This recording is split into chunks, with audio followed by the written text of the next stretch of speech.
ये है production and operation management series की next video supply chain management. अगर आपको कंप्लीट सीरीज़ का लिंक चाहिए तो वो वीडियो की डिस्क्रिप्शन में अवेलेबल है। तो इस वीडियो में हम डिस्कस करेंगे सप्लाई चेन मैनेजमेंट का मीनिंग, उसकी importance, components, participants, activities, process, advantages और लास्ट में हम डिस्कस करेंगे इसकी डिसएडवांटेजेस के बारे में। इसके अलावा आप प्रोडक्शन एंड ऑपरेशन मैनेजमेंट की इस पीडीएफ बुक को परचेज कर सकते हैं। इस पीडीएफ बुक को काफ़ी इजी एंड अंडरस्टैंडेबल वे में प्रिपेयर किया गया है विद इमेजेस एंड एग्जांपल, ताकि आपका स्टडी में इंटरेस्ट क्रिएट हो और आप हर टॉपिक को आसानी से समझ सकें। तो इस पीडीएफ बुक का परचेज लिंक आपको वीडियो की डिस्क्रिप्शन में अवेलेबल है, जहां से आप इसे परचेज कर सकते हैं। तो सबसे पहला है सप्लाई चेन मैनेजमेंट का मीनिंग।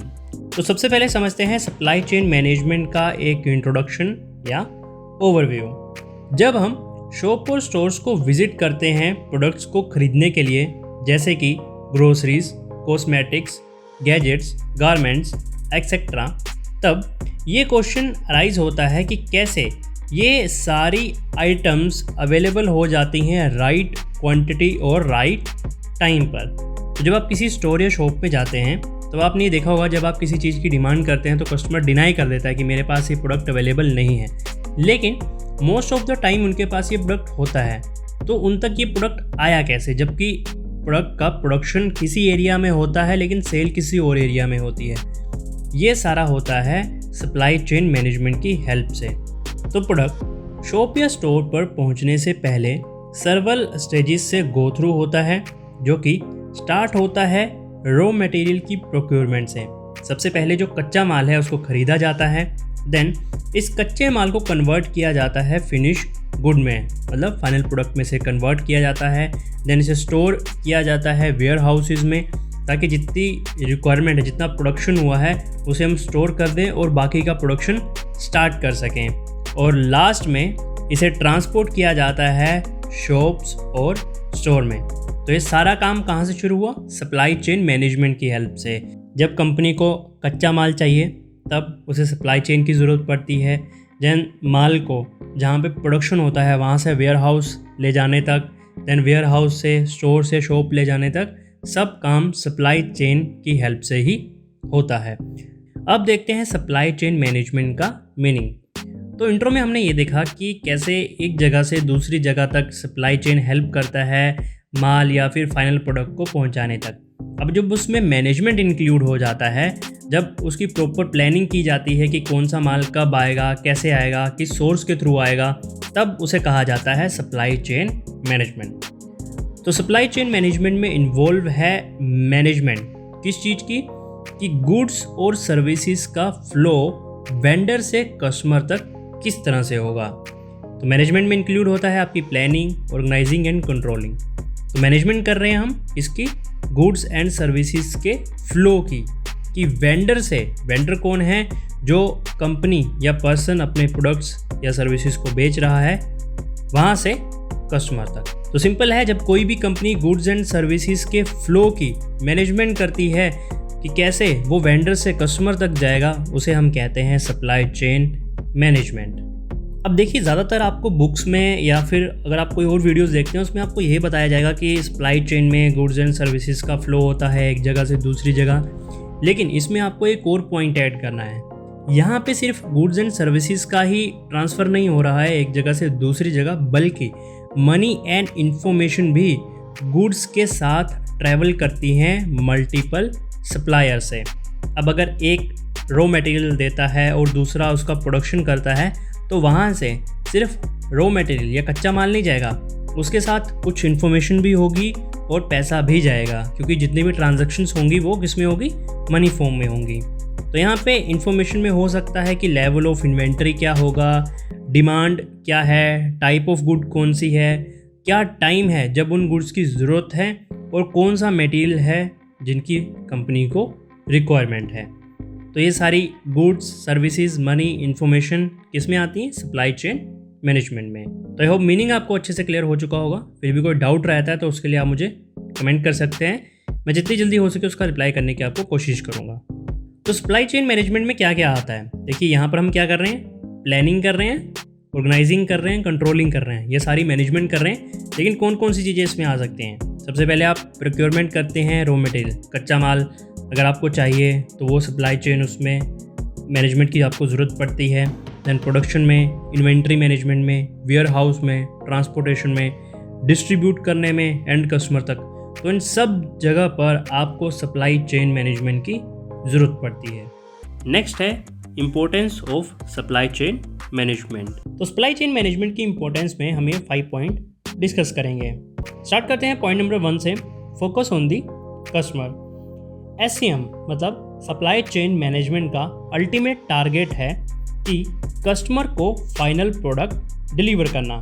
जो भी प्रोडक्ट बनते हैं, शैम्पू, सोप, बाइक, कार, इन सारे फाइनल प्रोडक्ट को उसके कस्टमर तक उन्हें डिलीवर करना, ये काम है सप्लाई चेन मैनेजमेंट का। तो इंश्योर करता है कि कस्टमर को प्रोडक्ट की राइट क्वांटिटी और राइट क्वालिटी, राइट लोकेशन और राइट टाइम पर अवेलेबल हो।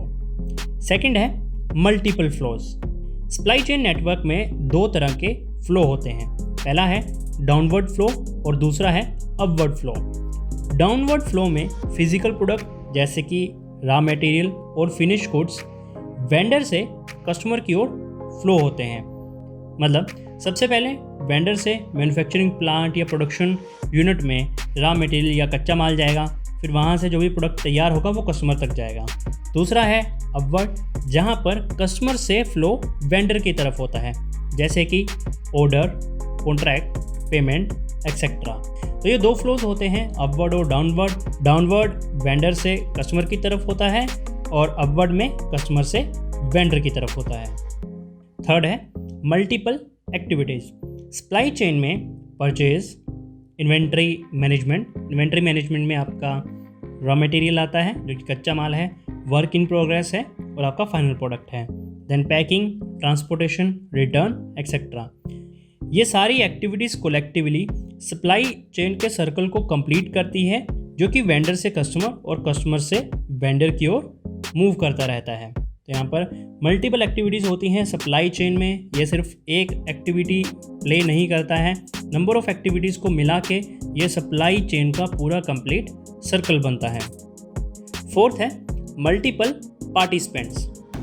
सप्लाई चेन मैनेजमेंट सिर्फ एक या फ्यू मेंबर का काम नहीं है, इसमें वेरियस या फिर मल्टीपल पार्टिसिपेंट्स होते हैं, जैसे कि supplier, manufacturer, distributor, wholesaler, retailer और कस्टमर। ये सारे पार्टिसिपेंट्स सप्लाई चेन को इफ़ेक्टिवली रन करने में हेल्प करते हैं। तो अगर इनमें से कोई एक पार्टिसिपेंट्स अच्छे से परफॉर्म नहीं कर रहा है तो सप्लाई चेन का सर्कल अच्छे से मूव नहीं करता है। इन सारे पार्टिसिपेंट्स से ये सब अपने लेवल पे अपना अपना रोल प्ले करते हैं ताकि मार्केट में goods, services, money, information in सब का फ्लो होता रहे। फिफ्थ और लास्ट है coordination of participants. Supply chain management ये इंश्योर करता है कि सभी पार्टिसिपेंट्स के अंदर कोऑर्डिनेशन बना रहे। पार्टिसिपेंट्स जैसे कि हमने पहले भी बात की, supplier, manufacturer, distributor, wholesaler, retailer और कस्टमर, ये सारे पार्टिसिपेंट्स हैं सप्लाई चेन मैनेजमेंट के। तो ये कोऑर्डिनेशन सप्लाई चेन मैनेजमेंट की सक्सेस में अपना वाइटल रोल प्ले करता है। जैसा मैंने पहले भी बताया कि अगर इनमें कोऑर्डिनेशन नहीं होगा तो सप्लाई चेन मैनेजमेंट अच्छे से काम नहीं कर पाएगा। तो ये थी सप्लाई चेन मैनेजमेंट की इम्पोर्टेंस के बाद हमारा नेक्स्ट टॉपिक है components of supply chain management. Supply chain management के कंपोनेंट्स की जब बात आती है तो यहाँ पर आपको डिफरेंट आंसर्स देखने को मिलते हैं। कई बार पार्टिसिपेंट्स को सप्लाई चेन मैनेजमेंट के कंपोनेंट कंसीडर किया जाता है, कई बार प्रोसेस और कई बार एक्टिविटीज़ को। लेकिन सही मायने में अगर देखा जाए तो सप्लाई चेन मैनेजमेंट कंपोनेंट्स का मतलब ये है कि किन किन चीज़ों को मिलाकर एक पूरा सप्लाई चेन मैनेजमेंट बनता है या कंप्लीट होता है। तो यहाँ पर पार्टिसिपेंट्स, प्रोसेस, एक्टिविटीज़, जब ये तीनों चीज़ें सप्लाई चेन मैनेजमेंट में इंक्लूड हो जाती हैं तब इसके कंपोनेंट्स कंप्लीट होते हैं। लेकिन अब यहाँ पे ये नहीं है कि आपको आपकी बुक्स में जो आंसर दिया गया है उसे छोड़ के आपको ये आंसर लिखना है। आपके टीचर जैसा आपको टीच कर रहे हैं वो उसी के अकॉर्डिंग वहाँ पे आपके एग्ज़ाम्स या शीट को चेक करेंगे, तो लिखिए आप वही। लेकिन यहाँ पर एक आइडिया ले लीजिए कि कंपोनेंट्स में हमेशा पार्टिसिपेंट्स, प्रोसेस और एक्टिविटीज़ ये सब इंक्लूड होती हैं। पार्टिसिपेंट्स में आते हैं supplier, manufacturer, distributor, wholesaler, retailer और कस्टमर्स। प्रोसेस में है planning, source, production, location, transportation और रिटर्न ऑफ गुड्स। इसी तरह एक्टिविटीज़ में शामिल है demand forecasting, purchase and material handling, inventory management, logistic management, packing and return management. अब ये तीनों कंपोनेंट पार्टिसिपेंट्स, प्रोसेस और एक्टिविटीज़ को अलग से एक्सप्लेन किया गया है। Participants of supply chain management. तो सप्लाई चेन मैनेजमेंट में ये 6 पार्टिसिपेंट्स होते हैं। सबसे पहला है सप्लायर। सप्लायर वो है जो मैन्युफैक्चरर को रॉ मटेरियल, पार्ट्स और कंपोनेंट्स प्रोवाइड करता है ताकि वो गुड्स को प्रोड्यूस कर सके। कुछ सप्लायर मैन्युफैक्चरर को डायरेक्टली मटेरियल सेंड कर देते हैं और कुछ पहले दूसरे सप्लायर को सेंड करते हैं, बाद में वो सप्लायर मैन्युफैक्चरर को सेल करता है। ये सप्लायर अपनी फील्ड में स्पेशलिस्ट होते हैं और मैन्युफैक्चरर का टाइम और कॉस्ट दोनों सेव करते हैं। अब अगर मैन्युफैक्चरर खुद ही सब चीज़ की प्रोडक्शन करने लगा तो उसका काफ़ी टाइम और कॉस्ट लगेगी। इतने में कोई और मैन्युफैक्चरर अपना प्रोडक्ट मार्केट में सेल आउट कर देगा। इसीलिए मैन्युफैक्चरर क्या करते हैं, वो सप्लायर से वो सामान ले लेते हैं जो उन्हें अच्छे दाम पर मिल रहा है, देन उस पर फिर वो काम करके उसे सेल कर देते हैं। सेकंड है मैन्युफैक्चरर। वो कंपनीज जो मटेरियल को फाइनल प्रोडक्ट में कन्वर्ट करती है ताकि उसे कस्टमर को बेचा जा सके, उसे कहते हैं मैन्युफैक्चरर। और ये मैन्युफैक्चरर या तो खुद से उस प्रोडक्ट को मैन्युफैक्चर करता है या फिर दूसरे मैन्युफैक्चरर की हेल्प से उसे प्रोड्यूस करता है। अभी ज़रूरी नहीं है कि एक ही मैन्युफैक्चर हुआ एक प्रोडक्ट के लिए, कई बार वो किसी कॉन्ट्रैक्ट में ऐड हो जाते हैं या कुछ पार्टनरशिप कर लेते हैं ताकि किसी एक या फिर एक से ज़्यादा प्रोडक्ट को प्रोड्यूस किया जा सके। बहुत सारी MNC मतलब मल्टीनेशनल कंपनीज जैसे कि पेप्सी, एप्पल और सैमसंग के पास ऐसे अरेंजमेंट्स हैं जिससे कि वो डिफरेंट कंट्रीज़ में प्रोडक्ट को या गुड्स को प्रोड्यूस कर सकते हैं। तो मैन्युफैक्चरर वो कंपनी, पर्सन, इंडिविजुअल या एंटिटी है जो रॉ मटेरियल को फाइनल प्रोडक्ट में कन्वर्ट करता है। तीसरा पार्टिसिपेंट्स हैं डिस्ट्रीब्यूटर्स। डिस्ट्रीब्यूटर्स सप्लाई चेन में एक इम्पोर्टेंट लिंक क्रिएट करते हैं। ये मैन्युफैक्चरर से बड़ी क्वांटिटी में, ह्यूज क्वांटिटी में फाइनल प्रोडक्ट को खरीद लेते हैं और उसे वेयर हाउस में स्टोर करके रख लेते हैं। देन ये इस प्रोडक्ट को जब ज़रूरत होती है तब आगे होलसेलर को सप्लाई करते हैं। फोर्थ है होलसेलर। होलसेलर डिस्ट्रीब्यूटर और रिटेलर के बीच में एक चेन क्रिएट करता है। ये रिटेलर के जो भी डिफरेंस ऑर्डर होते हैं उन्हीं के अकॉर्डिंग डिस्ट्रीब्यूटर से गुड्स को परचेज करता है या बाय करता है और कई बार ये कुछ मार्जिन स्टोर करके रखता है ताकि अगर फ्यूचर में डिमांड्स में कोई फ्लक्चुएशंस आते हैं या डिमांड ज़्यादा आती है तो उसी के अकॉर्डिंग वो उसे फुलफ़िल कर सके। तो होलसेलर ऐसा नहीं करेगा कि जो उसे ऑर्डर आया रिटेलर से, रिटेलर मतलब कि जो स्टोर वाले होते हैं जिनकी शॉप्स होती हैं, उनसे जितना ऑर्डर आया वो उसी के अकॉर्डिंग सामान लेगा। वो उससे भी थोड़ा मार्जिन रख के क्वांटिटी ज़्यादा लेगा ताकि अगर डिमांड ज़्यादा आती है तो वो उसी के अकॉर्डिंग प्रिपेयर रहे और इस डिमांड को फुलफ़िल कर सके। ये होलसेलर गुड्स को रिटेलर के डोर स्टेप पर डिलीवर करते हैं। फिफ्थ है रिटेलर्स। अब रिटेलर्स के बारे में हम सारे अवेयर हैं। डेली बेसिस पर हम रिटेलर्स पे नंबर ऑफ टाइम्स कांटेक्ट करते हैं जब भी हमें किसी भी सामान की ज़रूरत होती है। रिटेलर्स वो होते हैं जो डायरेक्टली कम्युनिकेट करते हैं कस्टमर्स के साथ। वो अपने स्टोर्स में वाइड वैरायटी ऑफ गुड्स को स्टोर करके रखते हैं ताकि उनके कस्टमर वो ले सके जो वो चाहते हैं। ये रिटेलर्स इन्वेंट्री को ट्रैक करके रखते हैं ताकि अगर कोई भी स्पेस या रैक्स खाली होते हैं तो उन्हें पहले ही रिफ़िल कर दिया जा सके। क्योंकि रिटेलर्स एंड पॉइंट होते हैं, वही डायरेक्टली कम्युनिकेट करते हैं कस्टमर्स के साथ, तो वो नेसेसरी फीडबैक और सेल डेटा प्रोवाइड करते हैं बाकी सारे पार्टिसिपेंट्स को। सिक्स्थ और लास्ट है कस्टमर। और कस्टमर में हर कोई इंक्लूड है क्योंकि हर एक इंडिविजुअल डेली बेसिस पर कुछ ना कुछ या किसी ना किसी चीज़ का कंजप्शन ज़रूर करता है। तो चाहे वो होलसेलर ही क्यों ना है, वो जो होलसेल का काम कर रहा है वो भी किसी दूसरे प्रोडक्ट का कंजप्शन करता होगा। तो वो अपने प्रोफेशनल लेवल पे एक होलसेलर तो है लेकिन साथ ही साथ में वो कस्टमर भी है। तो एक कस्टमर कोई भी हो सकता है जो गुड्स एंड सर्विसेज को बाय करता है। कस्टमर एक इम्पोर्टेंट रोल प्ले करता है सप्लाई चेन में क्योंकि एक बिजनेस की सक्सेस और फेलियर इसी पर डिपेंड करता है। अगर एक कस्टमर सेटिस्फाई है तो ये एक परमानेंट सोर्स रहेगा आपके रेवेन्यू का, क्योंकि कस्टमर बार बार आपके प्रोडक्ट को खरीदेगा। वहीं दूसरी तरफ अगर आपका कस्टमर सेटिस्फाई नहीं है तो आपके सारे एफर्ट्स वेस्ट हो जाएंगे, क्योंकि यहाँ पर आपने सबसे पहले एक प्लांट लगाया, मशीन रखी, लेबर को एक्वायर किया, देन रॉ मटेरियल को एक्वायर किया, प्रोडक्शन स्टार्ट किया, डिस्ट्रीब्यूट किया, एडवर्टाइजमेंट की। यहाँ पे जितने भी आपके एफर्ट्स है उस प्रोडक्ट को लेकर वो सारे के सारे वेस्ट हो जाएंगे। तो ये थे सप्लाई चेन मैनेजमेंट के पार्टिसिपेंट। सबसे पहला सप्लायर, देन मैन्युफैक्चरर, मैन्युफैक्चरर से distributor, wholesaler, retailer and last में कस्टमर्स। नेक्स्ट है process of supply chain management. तो सप्लाई चेन मैनेजमेंट की प्रोसेस में हम ये 6 पॉइंट डिस्कस करेंगे। सबसे पहला है प्लानिंग। प्लानिंग फर्स्ट कंपोनेंट है सप्लाई चेन मैनेजमेंट की प्रोसेस का। इसमें इन्वॉल्व है डिमांड फोरकास्टिंग, जो कि शॉर्ट टर्म और लॉन्ग टर्म दोनों के लिए है। डिमांड फोरकास्टिंग क्या है कि हम एक एस्टिमेशन लगाते हैं या प्रेडिक्शन करते हैं कि आने वाले टाइम में हमारे प्रोडक्ट की डिमांड क्या होगी, क्या ये डिमांड बढ़ने वाली है या कम होने वाली है। दूसरा है इन्वेंट्री प्लानिंग। इन्वेंट्री में 3 चीज़ें शामिल हैं, raw material, work in progress और फाइनल प्रोडक्ट। तो ये 3 चीज़ों पर ध्यान देना पड़ता है कि कंपनी को प्रोडक्ट को प्रोड्यूस करने के लिए कितने कच्चे माल की ज़रूरत है, कितना काम अभी भी चल रहा है और कितना प्रोडक्ट बन के तैयार है। तो इन्वेंट्री प्लानिंग करनी पड़ती है कि और कच्चे माल की ज़रूरत तो नहीं है, काम सही से चल रहा है क्या नहीं, रुका तो नहीं हुआ है, फाइनल प्रोडक्ट हमारे पास उतने हैं जितनी की हमें ज़रूरत है।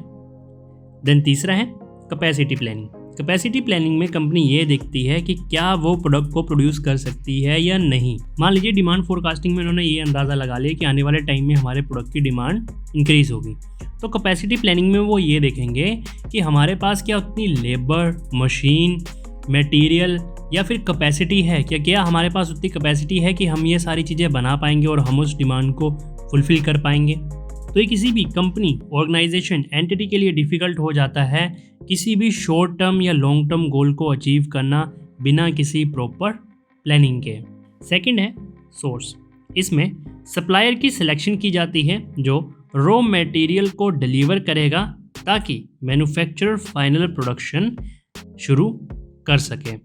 अब यहाँ पर कुछ टर्म्स एंड कंडीशन भी होती हैं, जैसे कि डिलीवरी से पहले दोनों पार्टीज़, सोर्स मतलब जो सप्लायर है और मैन्युफैक्चर है, सप्लायर जो रॉ मटेरियल देगा और मैन्युफैक्चर जो रॉ मटेरियल लेगा सप्लायर से, वो दोनों एक कॉन्ट्रैक्ट के अंदर एंटर होते हैं जहाँ पर वो ये देखते हैं कि इसका प्राइस क्या रहेगा, कौन सी डेट और टाइम को प्रोडक्ट की डिलीवरी दी जाएगी।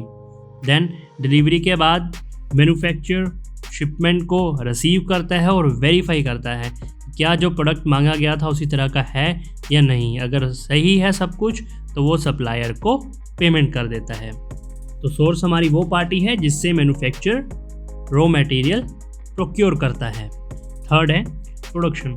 प्रोडक्शन सबसे इम्पोर्टेंट एस्पेक्ट है इस पूरे सिस्टम का, क्योंकि इसमें इन्वॉल्व होता है प्लानिंग, ऑर्गेनाइजिंग, कंट्रोलिंग उन सारी एक्टिविटी की जो फाइनल प्रोडक्ट के प्रोडक्शन, टेस्टिंग और पैकिंग के दौरान की जाएंगी। मैनेजमेंट को इस बात का ध्यान रखना होता है कि गुड्स की क्वालिटी लेवल अच्छा रहे, उसमें किसी भी तरह के कोई इश्यूज क्रिएट ना हो, डिफेक्ट ना निकले, प्रोडक्ट डैमेजेस कम हो और लेबर्स और मशीन की प्रोडक्टिविटी बनी रहे। मतलब जितना ज़्यादा बेनिफिट हो सके लेबर या मशीन से लिया जाए, उनकी प्रोडक्टिविटी को इंक्रीज़ किया जा सके ताकि जल्दी से जल्दी प्रोडक्शन हो और बेटर क्वालिटी लेवल में हो। फोर्थ है लोकेशन। एक सूटेबल लोकेशन ना सिर्फ बिजनेस की हेल्प करती है उसे सर्वाइव करने के लिए, बल्कि उसे ग्रो करने में भी हेल्प करती है। एक कंपनी जो नियर है अपने सारे रिसोर्सेज के, वो जल्दी से जल्दी प्रोडक्ट को प्रोड्यूस कर सकती है और ये इंश्योर कर सकती है कि ये सारी गुड्स ऑन टाइम कस्टमर को डिलीवर की जा सके। हमने यहाँ पे बात की एक सूटेबल लोकेशन। तो सूटेबल लोकेशंस क्या होती है? जहाँ पर man power, raw material, machine, transportation की अवेलेबिलिटी हो और ये लोकेशन मार्केट के नियर हो एक्सेट्रा। तो जितना ज़्यादा बेनिफिट होगा लोकेशन का, उतना ही बिजनेस को हेल्प मिलेगी सर्वाइव और ग्रो करने में। इसके साथ साथ ये कंपनी की कॉस्ट को भी रिड्यूस करता है। फिफ्थ है ट्रांसपोर्टेशन। ट्रांसपोर्टेशन प्रोसेस बिफोर और आफ्टर प्रोडक्शन दोनों केसेस में रिक्वायर होती है। तो दोनों केसेस में ट्रांसपोर्टेशन की ज़रूरत पड़ेगी, प्रोडक्शन से पहले भी और प्रोडक्शन के बाद में भी। प्रोडक्शन से पहले रॉ मटेरियल और आफ्टर प्रोडक्शन के बाद प्रोडक्ट को डिलीवर करने के लिए। समटाइम ऐसा भी होता है कि कंपनी को कस्टमर से ऑर्डर रिसीव हुआ और देन उसने अपना प्रोडक्शन स्टार्ट करके उस प्रोडक्ट को डिलीवर किया। तो बिजनेस इस बात का ध्यान रखे कि ट्रांसपोर्टेशन के दौरान ज़ीरो या फिर मिनिमल डैमेजेस हों, क्योंकि अगर ट्रांसपोर्टेशन के दौरान डैमेजेस ज़्यादा हुए तो एट द एंड कंपनी को ही उसकी कॉस्ट बियर करनी पड़ेगी। 6th है रिटर्न ऑफ गुड्स।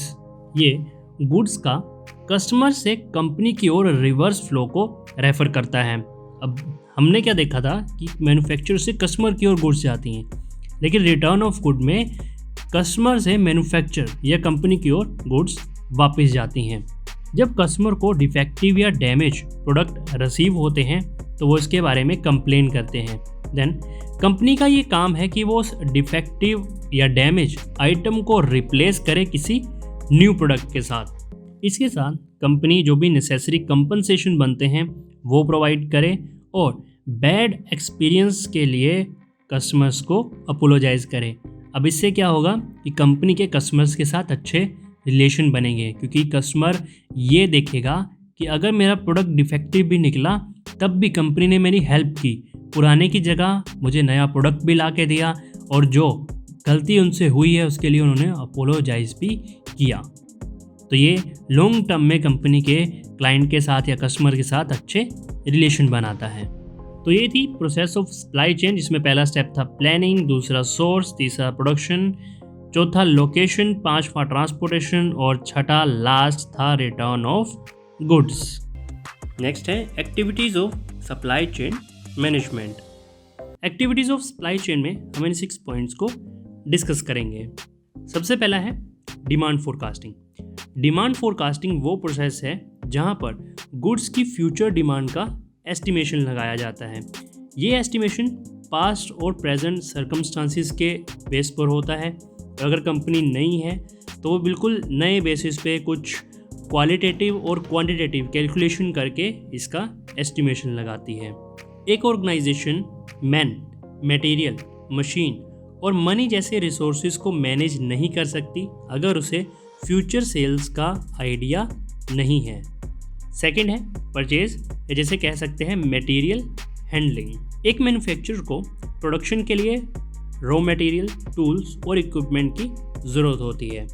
कोई भी बिजनेस मटेरियल को लेकर सेल्फ सफिशिएंट नहीं होता है, इसलिए वो आउटसाइड वेंडर से मटेरियल की नीड्स को पूरा करता है। यहाँ पर कंपनी के लिए एक रिलायबल वेंडर या सप्लायर का सिलेक्शन करना काफ़ी इम्पोर्टेंट है, क्योंकि यही सप्लायर या वेंडर उसे रीजनेबल प्राइस पर क्वालिटी मटेरियल प्रोवाइड करेगा। तो परचेज और मटेरियल हैंडलिंग में आप ये समझ सकते हैं कि एक कंपनी है, उसे रिसोर्सेज की ज़रूरत है, तो वहाँ पे उसे रिसोर्स प्रोक्योर करने पड़ते हैं किसी बाहरी वेंडर से। उसे ये अच्छे से देखना है कि वो वेंडर कौन है, कैसा है, क्योंकि वो तभी उसे रीजनेबल प्राइस पर एक अच्छी क्वालिटी का रॉ मटेरियल प्रोवाइड कर सकता है।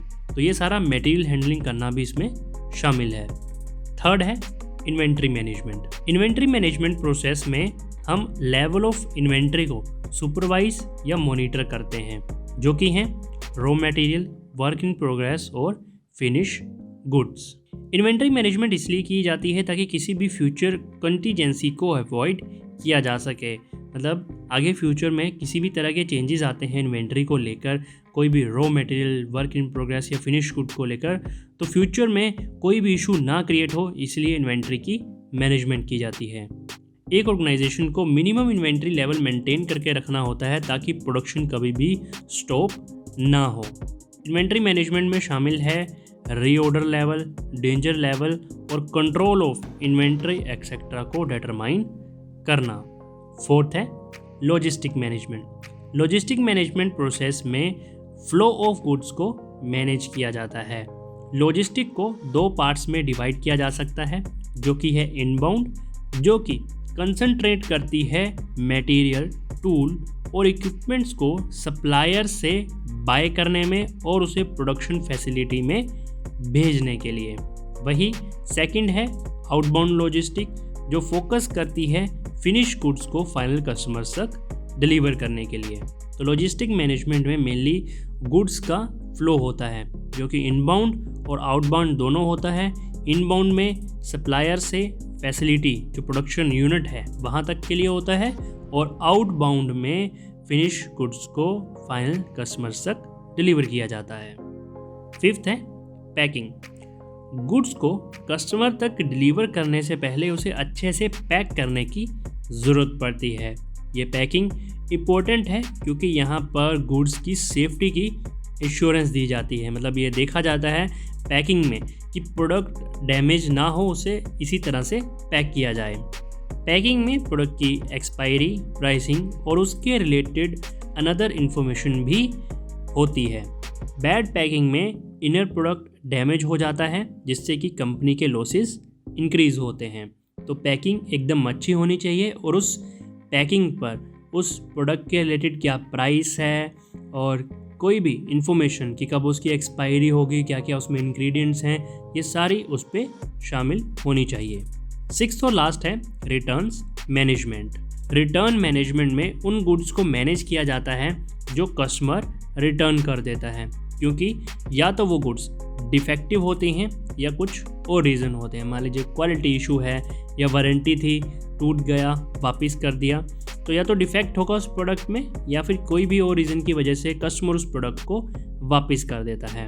ऑर्गेनाइजेशंस पास्ट में इस एस्पेक्ट को काफ़ी इग्नोर करती थी, लेकिन आज के टाइम में हर कंपनी फोकस कर रही है रिवर्स फ्लो ऑफ गुड्स को और अनवांटेड रिटर्न्स को मैनेज करने के लिए। तो पहले के टाइम में रिटर्न को इतनी प्रेफरेंस नहीं दी जाती थी। अगर आपका प्रोडक्ट रिटर्न करने वाला भी है तो सामने कोई भी रिटेलर या वो पर्सन जिसने आपको प्रोडक्ट बेचा है वो आपको डिले करता था कि अभी रिटर्न नहीं होगा, बाद में रिटर्न हो जाएगा, और आप भी इसे फेडअप हो जाते थे। लेकिन आज के टाइम में कंपनी इस पॉलिसी को लेके काफ़ी स्ट्रिक्ट है। अगर कस्टमर सेटिस्फाई नहीं है तो उस प्रोडक्ट को वापस लिया जाता है, और इसके साथ साथ ये भी देखा जाता है कि कस्टमर बार बार प्रोडक्ट को वापस ना करें। हम अपनी पैकिंग कुछ इस तरह से करें या प्रोडक्ट की क्वालिटी को ही कुछ इस तरह से बना के दें कि कस्टमर चाह के भी हमारा प्रोडक्ट वापस ना करें। तो ये थी सप्लाई चेन मैनेजमेंट की एक्टिविटीज। सबसे पहला डिमांड फोरकास्टिंग, दूसरा परचेज और मटेरियल हैंडलिंग, तीसरा inventory management, next logistic management and then packing, और लास्ट था हमारा return management. Advantages of supply chain management. तो सप्लाई चेन मैनेजमेंट में हम इन 5 एडवांटेजेस को डिस्कस करेंगे। तो चलिए वन बाय वन इन्हें डिटेल में स्टडी करते हैं। सबसे पहला है मिनिमम डिले। अगर सारे पार्टिसिपेंट्स जैसे कि सप्लायर, मैन्युफैक्चरर, होलसेलर और रिटेलर अपना पार्ट प्ले करेंगे ऑप्टिमल वे में, तो हर स्टेप में जो डिले होता है डिलीवरी के टाइम में उसे हम रिड्यूस कर सकते हैं। एग्जाम्पल के लिए मान लीजिए अगर होलसेलर कहता है कि मैं सुबह 7 बजे इस रिटेलर को प्रोडक्ट की डिलीवरी कर दूंगा, लेकिन वो टाइमली डिलीवरी नहीं करता है, डिलीवरी होती है 8 या 9 बजे, तो यहाँ पे क्या हुआ, डिले हो गया। तो अगर सारे पार्टिसिपेंट्स अपने लेवल पे ऑप्टिमल वे में जितना हो सके उतना इफेक्टिवली अगर वो काम करेंगे तो हर स्टेप पे, मतलब सप्लायर से मैन्युफैक्चरर तक, मैन्युफैक्चरर से होलसेलर तक और होलसेलर से रिटेलर तक, हर स्टेप में रिड्यूस जो डिले होता है उसे रिड्यूस किया जा सकता है। ये सप्लाई चेन में ओवरऑल एफिशिएंसी को इंक्रीज करता है और टाइम पर गुड्स की डिलीवरी करता है, जिससे कि कंपनी की कॉस्ट सेव होती है। सेकंड है शॉर्टर लीड टाइम। अब यहाँ पे लीड टाइम को हमें 2 तरह से समझना है। सबसे पहला, लीड टाइम वो टाइम है जो कंपनी को रिक्वायर रहता है रॉ मटेरियल को फिनिश गुड्स में कन्वर्ट करने के लिए। ठीक है, सबसे पहला ये वो लीड टाइम है कि रॉ मटेरियल को फिनिश गुड्स में कन्वर्ट करने के लिए कितना समय लगा, और आफ्टर प्रोडक्शन के बाद जब प्रोडक्ट बनकर तैयार है उसके बाद लीड टाइम वो टाइम है जब फिनिश गुड्स की डिलीवरी की जाती है प्रोड्यूसर से कंज्यूमर तक। तो आई होप ये समझ आ गया होगा। सबसे पहला लीड टाइम कि रॉ मटेरियल को फिनिश गुड्स में कन्वर्ट करने के लिए कितना टाइम लगा। दूसरा है एक प्रोड्यूसर से कंज्यूमर तक फिनिश गुड्स को डिलीवर करने में कितना टाइम लगा। तो ये 2 तरह के लीड टाइम है। सप्लाई चेन मैनेजमेंट इन दोनों केसेस में लीड टाइम को रिड्यूस करती है। तो अगर सप्लाई चेन मैनेजमेंट में हम क्या करते हैं, हम अच्छे से देखते हैं कि कैसे हम टाइम को रिड्यूस करके एकदम टाइम पे डिलीवरी दे सकते हैं प्रोडक्ट की। अगर टाइम पे नहीं दे पाए तो जो डिफरेंस है उसे हम कम से कम कर सकें। अब यहाँ पे जब हम इन चीज़ों की इतनी मैनेजमेंट कर रहे हैं कि कैसे हम टाइमली डिलीवरी कर सकें, तो ऑटोमेटिकली जो हमारा प्रोडक्शन में टाइम लगेगा, डिलीवरी में टाइम लगेगा, उसको हम अच्छे से मैनेज कर पाएंगे और दोनों केसेस में जो लीड टाइम होगा उसे हम कम से कम कर सकेंगे, क्योंकि हमारी जो प्रोसेस होगी वो मैनेजेबल होगी। थर्ड है less investment in inventory. Supply chain management help करती है गुड्स की एक्यूरेट फ्यूचर डिमांड का पता लगाने में, जिससे कि ऑप्टिमम स्टॉक लेवल्स को मेंटेन करके रखा जा सके। अब ऑप्टिमम स्टॉक लेवल का यहाँ पे क्या मतलब है, लेट्स सपोज कि कंपनी एस्टिमेट लगाती है कि फ्यूचर में उसके पास 100 प्रोडक्ट की डिमांड रहेगी। अब कंपनी क्या करेगी, उसी के अकॉर्डिंग अपना स्टॉक मेंटेन करके रखेगी, ना ही ज़्यादा ना कम। इससे दोनों तरह से उसके रिसोर्सेज सेव होंगे। अब ऐसा नहीं है कि अगर 100 प्रोडक्ट की डिमांड की है तो बिल्कुल ही 100 होगी। एक एस्टिमेशन होता है, होने को 10 या 15 प्रोडक्ट ज़्यादा भी हो सकता है या कम भी हो सकता है, लेकिन एक एवरेज ले लिया जाता है कि आने वाले टाइम में हमारे प्रोडक्ट की डिमांड बढ़ रही है, आज 50 है तो कल 70 होगी, देन 90 होगी, देन 110, 120। इस तरह से कुछ प्रेडिक्शन लगाए जाते हैं पास्ट सेल्स को देख के और मार्केट में क्या सिचुएशंस चल रही हैं उसके बेस पर। अब कंपनी क्या करेगी, फोरकास्टेड डिमांड के अकॉर्डिंग ही मटेरियल को स्टोर करेगी और गुड्स को प्रोड्यूस करेगी। अब इससे कंपनी की काफ़ी सेविंग होगी और ये मनी जो सेव होगी उसे कंपनी दूसरे प्रोडक्शन ऑपरेशंस में यूज़ कर सकती है। फोर्थ है इंक्रीज कस्टमर सेटिस्फेक्शन। कस्टमर को तब सेटिस्फेक्शन मिलती है जब उसे वैल्यू फॉर मनी दिखती है। मतलब अगर मैंने 10 रुपये लेकर कोई प्रोडक्ट लिया तो मुझे ऐसा नहीं लगना चाहिए कि मैंने 10 रुपये ज़्यादा दे दिए, इतनी इस प्रोडक्ट की कीमत नहीं थी, ये प्रोडक्ट बैड क्वालिटी का था, उसमें वो आपको इंटरेस्ट नहीं आया, मज़ा नहीं आया जितना उसके लिए आपने पैसे दिए। अब कई बार होता है कि आप अगर कहीं पे खाना खाने जाते हैं, आपको खाना इतना अच्छा नहीं लगता, लेकिन आप ये सोच लेते हैं कि ठीक है अगर खाना अच्छा भी नहीं था तो इतने ज़्यादा उसके पैसे भी चार्ज नहीं किए गए, ठीक ठीक पैसे थे, इतने पैसे में ऐसा ही खाना मिलेगा। और वहीं पर अगर आप किसी अच्छे रेस्टोरेंट में जाते हैं और वहाँ पर आपको अच्छा खाना नहीं दिया जाता तो आप यही कहते हैं कि हमने पैसा तो अच्छा दिया लेकिन उसके बदले में जो हमें टेस्ट चाहिए था, जो क्वालिटी चाहिए थी, वो हमें नहीं मिली। तो इसलिए कस्टमर तभी सेटिस्फाई होता है जब उसे वैल्यू फॉर मनी दिखती है। सप्लाई चेन मैनेजमेंट का ऑब्जेक्टिव होता है राइट टाइम, प्लेस और प्राइस पर क्वालिटी प्रोडक्ट्स को प्रोड्यूस और डिलीवर करना।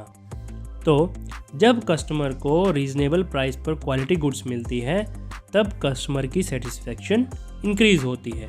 और ये सभी के साथ है, जब भी आपको एक अच्छी क्वालिटी मिल जाती है, वो भी एक रीजनेबल प्राइस पर, तो आप उस प्रोडक्ट से हमेशा सेटिस्फाई होते हैं। फिफ्थ है बेटर कम्युनिकेशन ऑफ पार्टिसिपेंट्स। जब मटेरियल, गुड्स, इंफॉर्मेशन और मनी का रेगुलर फ्लो होता रहता है सप्लाई चेन के पार्टिसिपेंट्स के बीच में, तो ये एक बेटर कम्युनिकेशन और ट्रस्ट बिल्ड करता है सभी पार्टिसिपेंट्स में। पार्टिसिपेंट्स यहाँ पर हैं सप्लायर, मैन्युफैक्चरर, होलसेलर और रिटेलर। तो मान लीजिए कि अगर आपका कोई फ्रेंड है, आप डेली बेसिस पर उससे कोई बातचीत करते हैं या इन्फॉर्मेशन फ्लो करते हैं, स्टडी करते हैं, तो आप एक दूसरे के साथ नॉलेज शेयर करते हैं, तो क्या होगा, एक बेटर कम्युनिकेशन बनेगा दोनों दोस्तों के बीच में। इसी तरह सप्लाई चेन मैनेजमेंट में ये जितने भी पार्टिसिपेंट्स होते हैं, सप्लायर, मैन्युफैक्चरर, होलसेलर, ये डेली बेसिस पर कुछ ना कुछ कॉन्टैक्ट से कम्युनिकेशन बनाते रहते हैं। चाहे कहीं गुड्स की सप्लाई की ज़रूरत हो या इन्फॉर्मेशन कोई भेजनी हो कि मुझे इस माल की ज़रूरत है, देन वहाँ से गुड्स की सप्लाई होगी, देन मनी भेजी जाएगी। तो ये एक फ़्लो बना रहता है जिससे कि सभी पार्टिसिपेंट्स में एक अच्छा कम्युनिकेशन बन जाता है और एक ट्रस्ट बिल्ड होता है। तो सप्लाई चेन मैनेजमेंट ये इंश्योर करता है कि सभी पार्टिसिपेंट्स में एक अच्छा कम्युनिकेशन बना रहे। तो ये थे सप्लाई चेन मैनेजमेंट के 5 एडवांटेजेस। सबसे पहला है मिनिमम डिले, कि अगर कोई डेडलाइन दी गई है कि इस टाइम पर आपको माल मिल जाएगा, तो उस टाइम पर अगर नहीं मिल पा रहा है फिर भी लेट भी होता है तो उसमें भी वो कम से कम डिले हो। सेकंड है shorter lead time. Shorter lead time को हमने दो तरह से समझा। पहला, जब कच्चे माल को एक प्रोडक्ट में कन्वर्ट किया जाता है, और दूसरा जब प्रोड्यूसर से कस्टमर की ओर प्रोडक्ट को डिलीवर किया जाता है। तो इन दोनों प्रोसेस में जितना भी टाइम लगता है उस टाइम को हमें जितना हो सके उतना कम करना है। तीसरा है लेस इन्वेस्टमेंट इन इन्वेंट्री। अब अगर हमारे पास एक अंदाज़ा होता है कि आने वाले टाइम में हमारी इतनी डिमांड होगी, उसी के अकॉर्डिंग हम अपना कच्चा माल रखेंगे, उतना ही हम प्रोडक्ट प्रोड्यूस करेंगे, तो इन्वेंट्री में हमें लेस इन्वेस्टमेंट करनी पड़ेगी। अगर डिमांड हमारी 100 की है और अगर हम कच्चे माल 200 प्रोडक्ट के लिए मंगवा रहे हैं, तो हमें क्या, हमने अपना 100 प्रोडक्ट के लिए पैसा जो है वो वेस्ट कर दिया, क्योंकि उतनी तो डिमांड नहीं थी, उतने कच्चे माल की ज़रूरत नहीं थी। या तो वो ख़राब रहेगा या वो फ्यूचर टाइम में यूज़ होगा। तो अगर फ्यूचर टाइम में भी यूज़ होगा तो तब तक हमारा जो पैसा है वो उस कच्चे माल में फंसा रह जाएगा। फोर्थ है इंक्रीज कस्टमर सेटिस्फेक्शन। अब कस्टमर कब सेटिस्फाई होता है, जब उसे वैल्यू फॉर मनी दिखती है। जितना उसने पैसा दिया उसमें जितनी उसकी इच्छा थी उसको उस तरह की उस प्रोडक्ट में क्वालिटी मिली, तब वो सेटिस्फाई होता है। तो सप्लाई चेन मैनेजमेंट इस बात का ध्यान रखता है कि कस्टमर हमेशा सेटिस्फाई रहें, उन्हें क्वालिटी प्रोडक्ट मिलता रहे और टाइम पर मिलता रहे। फिफ्थ है बेटर कम्युनिकेशन ऑफ पार्टिसिपेंट्स। जितने भी पार्टिसिपेंट्स हैं सप्लाई चेन मैनेजमेंट में, चाहे वो होलसेलर है, रिटेलर है, सप्लायर है, उन सब में एक अच्छा कम्युनिकेशन बना रहे ताकि गुड्स का, मनी का और इन्फॉर्मेशन का ईजिली फ्लो होता रहे। देन इस वीडियो का लास्ट टॉपिक है सप्लाई चेन मैनेजमेंट की डिसएडवांटेजेस। तो सप्लाई चेन मैनेजमेंट की इन 5 डिसएडवांटेजेस के बारे में हम डिस्कस करेंगे। तो चलिए वन बाय वन इन्हें डिटेल में स्टडी करते हैं। सबसे पहला है faulty production. Supply chain management में एक्चुअल प्रोडक्शन स्टार्ट करने से पहले कंपनी को प्लानिंग और डिमांड फोरकास्टिंग करने की ज़रूरत होती है। ये प्लानिंग और फोरकास्टिंग हर टाइम या हर समय एक्यूरेट नहीं हो सकती है, क्योंकि कुछ एक्सटर्नल इन्वायरमेंट जैसे कि government, technology, competition, economy etcetera, ये सारे इन फोरकास्टिंग को इन्फ्लुएंस करते हैं। जैसे कंपनी ने अनुमान लगाया या फोरकास्टिंग की कि आने वाले टाइम में उसके 1 लाख प्रोडक्ट सेल होंगे, लेकिन गवर्नमेंट की कुछ ऐसी पॉलिसी में चेंज आ गया या फिर इकोनॉमी में कोविड जैसी कोई सिचुएशन आ गई, तो उसमें ये सारी जो प्रोडक्शन होती है वो गलत हो जाती है। गवर्नमेंट की पॉलिसी से हो सकता है कि कुछ ऐसा नेगेटिव इम्पैक्ट पड़े कि 1 लाख की जगह सिर्फ 80,000 या 50,000 यूनिट ही सेल हों। कोविड जैसी सिचुएशन में जहाँ पर इकोनॉमी में पूरा लॉकडाउन हो गया था, कईयों के बिजनेस बंद हो गए थे, तो ऐसी सिचुएशन में जो फोरकास्टिंग थी वो बिल्कुल ही नेगेटिव हो गई। तो सप्लाई चेन मैनेजमेंट का ये सबसे बड़ा डिसएडवांटेज है कि जो प्रेडिक्शन की जाती है वो ज़रूरी नहीं है कि ये हर बार सही हो, कई बार ये गलत भी हो सकती है। सेकंड है complex activities. Supply chain management process में नंबर ऑफ एक्टिविटीज़ और पार्टिसिपेंट्स इन्वॉल्व होते हैं। अगर कंपनी के पास सेवरल प्रोडक्ट्स हैं तो इसका रिजल्ट ये निकलता है कि ये एक कॉम्प्लिकेटेड वेब क्रिएट कर देता है एक्टिविटीज़ का, और चीज़ों को मैनेज करना काफ़ी डिफ़िकल्ट हो जाता है। तो मान लीजिए कि नंबर ऑफ एक्टिविटीज़ हैं, एक्टिविटीज़ में क्या क्या शामिल है, डिमांड फोरकास्टिंग, मटेरियल हैंडलिंग और डिस्ट्रीब्यूशन, और वहीं पार्टिसिपेंट्स में क्या शामिल है, सप्लायर, मैन्युफैक्चरर, होलसेलर और रिटेलर। तो ये आप देख सकते हैं कि इतनी नंबर ऑफ एक्टिविटीज़ हैं या पार्टिसिपेंट्स हैं, तो अगर कंपनी के पास सेवरल प्रोडक्ट्स हैं, डिफरेंट कैटेगरी के डिफरेंट प्रोडक्ट्स हैं, तो ये एक कॉम्प्लिकेटेड वेब क्रिएट कर देता है। जैसे मकड़ी का जाला होता है तो वो क्या होता है, काफ़ी कम्प्लेक्स होता है, उलझा हुआ होता है वो अपने आप में। इसी तरह ये एक कॉम्प्लिकेटेड वेब क्रिएट कर देता है जिसमें चीज़ों को मैनेज करना काफ़ी डिफ़िकल्ट हो जाता है।